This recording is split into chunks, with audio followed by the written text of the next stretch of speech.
SC/ST category में reservation मिलता है, उसमें क्रीमी लेयर नहीं है। सुप्रीम कोर्ट ने 2004-05 में एक फैसला दिया था M नागराज के मामले में, जिसमें यह कहा था कि जब प्रमोशन हम देंगे SC/ST में, तब हम इस बात को इंश्योर करेंगे कि प्रमोशन क्यों दे रहे हैं। So in a way they introduce the concept of creamy layer in promotions in SC/ST। Otherwise वहाँ अभी क्रीमी लेयर नहीं है। इसका मतलब क्या है? मैं SC/ST आरक्षण का समर्थक हूँ, क्योंकि मैं जब ये बात बोलूँगा तो फिर बहुत क्लिप्स कटेंगे और लोग गालियाँ भी देंगे मुझे इसके बाद, पर मैं उनसे पहले तैयार रहता हूँ। अब मैं इतना अभ्यस्त हो चुका हूँ कि मुझे फर्क पड़ना बंद हो गया उसका। The truth has to be there. Absolutely. मैं एक ऐसी फैमिली को जानता हूँ पर्सनली जी। जिसमें फादर IAS थे, मदर भी एक बहुत बड़ी पोजीशन पर थी, 3 बच्चे, तीनों सिविल सर्वेंट्स हैं, या IAS हैं या IPS हैं, उनके स्पाउसेस भी IAS IPS हैं। हाँ, कन्वीनियंट। अब मैं ये नहीं समझ पा रहा कि इस फैमिली को, अगली जनरेशन को SC/ST का रिजर्वेशन क्यों मिलना चाहिए। मैं नहीं समझ सकता। इनको मैं हमेशा कहती थी ये जेनेटिक सिविल सर्वेंट्स होते हैं। हो सकता है, मतलब यहाँ तक कि जो हमारे कुछ दोस्त SC/ST रिजर्वेशन के बहुत समर्थक हैं भी, बहुत पॉपुलर लोग हैं, अच्छे चिंतक हैं, जब बंद कमरे में मेरी उनसे बात होती है और मैं उनसे पूछता हूँ कि यार मुझे आर्गूमेंट दो, अगर आपके आर्गूमेंट में दम है तो मैं मान लूँगा, मुझे कोई दिक्कत नहीं है। क्योंकि पब्लिक डोमेन में आर्गूमेंट ये चलता है कि कई हज़ार साल का पिछड़ापन है, कई पीढ़ियाँ लगेंगी बराबर करने में। तो मैंने उनसे पूछा, मैंने कहा देश में 8% करीब STs हैं, 16% SCs हैं। 8% का मोटा मोटा मतलब होता है लगभग, आप मान लीजिए 11 करोड़ के आसपास, और 22 करोड़ SC हैं, 33 करोड़ की आबादी है।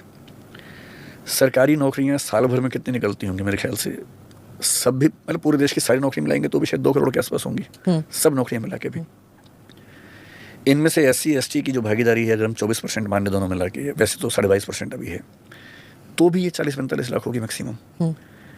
इस 45 लाख में 33 करोड़ में से कौन लोग आए कौन ना आए, ये हमें सोचना होगा। जब हम रिजर्वेशन दे रहे हैं तो साइंटिफिक होना चाहिए, लॉजिकल होना चाहिए। एक फैमिली जिसमें IAS कुछ लोग बन चुके हैं, अगली पीढ़ी में बन चुके हैं, उसकी अगली पीढ़ी को भी IAS का आरक्षण मिले। क्या इससे अच्छा ये नहीं है कि उसी समाज के वो लोग जो दूर गांव में हैं, स्कूल नहीं मिला जिनको, बड़ी मुश्किल से पढ़े, उनको फ़ायदा मिले। हम एक कम्युनिटी को सेंटर में लाना चाहते हैं, एक कम्युनिटी को अपलिफ्ट करना चाहते हैं, मेन स्ट्रीम में लाना चाहते हैं, या उसके कुछ परिवारों को बार बार पावर देना चाहते हैं। पर एक एलिटिज्म है। जैसे हिंदू समाज में पहले था कि भाई कुछ वर्ण या जातियाँ सेंटर में हैं, बाकियों को पीछे रखा गया तो उनको आरक्षण दो। अब उन समुदायों में कुछ परिवार ऐसे हो गए हैं, वो एलिट्स हैं, और वो एलिट्स कभी नहीं चाहेंगे कि आरक्षण के हाथ से निकले। तो उन्होंने अपनी पूरी कम्युनिटी को फील भी करवा दिया, समझा भी दिया कि ये आरक्षण छीनना चाहते हैं।